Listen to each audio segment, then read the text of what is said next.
पिछले सप्ताह एक सौर तूफान धरती से टकराया था, जिसके चलते कई देशों में रंगीन आसमान देखा गया था। अब एक और सौर तूफान को लेकर वैज्ञानिकों ने बड़ी चेतावनी जारी की है। सूर्य में ऐसा भयंकर विस्फोट होने वाला है जिसके टकराने से पृथ्वी पर भारी तबाही मच सकती है। हार्वर्ड के वैज्ञानिकों ने 2025 में एक और विशाल विस्फोट की चेतावनी दी है। उनका कहना है कि अगले 1 या 2 साल में हमें कई बड़े सौर तूफान देखने को मिल सकते हैं, जिसका असर धरती पर भी देखा जा सकता है।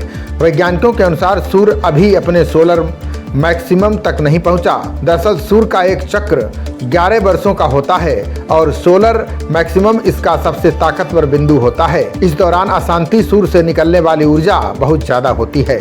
वैज्ञानिकों के अनुसार सूर्य के सोलर मैक्सिमम की तपिश अगले साल जुलाई तक पूरी होने की उम्मीद है। इस दौरान एक के बाद एक कई सौर तूफान देखने को मिल सकते हैं।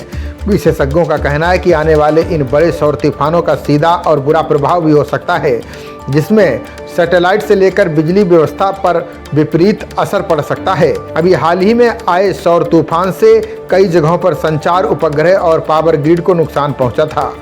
कई इलाके में बिजली गुल हो गई थी। बीते दिनों आए सौर तूफान में G5 लेवल की भूचुंबकीय स्थितियां देखी गई थीं। इसकी वजह से तस्मानिया से लेकर ब्रिटेन तक आसमान में तेज चमक दिखाई दी थी। इस सौर तूफान को 1859 में कैरिंगटन घटना को जन्म देने वाले सन स्पॉट से भी बड़ा माना जा रहा है, जिसमें एक शक्तिशाली सौर तूफान पृथ्वी से टकराया था, जिसके चलते टेलीग्राफ के तारों में भयंकर आग लग गई थी। इससे दुनिया भर की संचार व्यवस्था प्रभावित हुई थी।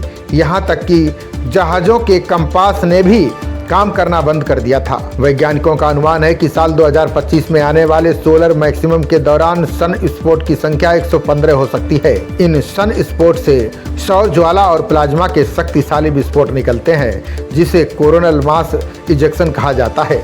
इस दौरान सूर्य से आने वाले पार्टिकल्स जब धरती के चुंबकीय क्षेत्र में दाखिल होते हैं, तो इससे जो प्रतिक्रिया होती है उसके असर से पार्टिकल्स चमकदार रंग बिरंगी रोशनी के रूप में दिखाई देते हैं, जो सैटेलाइट और GPS में गड़बड़ी पैदा कर सकते हैं। खबरों का सिलसिला जारी रहेगा। देखते रहिए जनप्रवाद।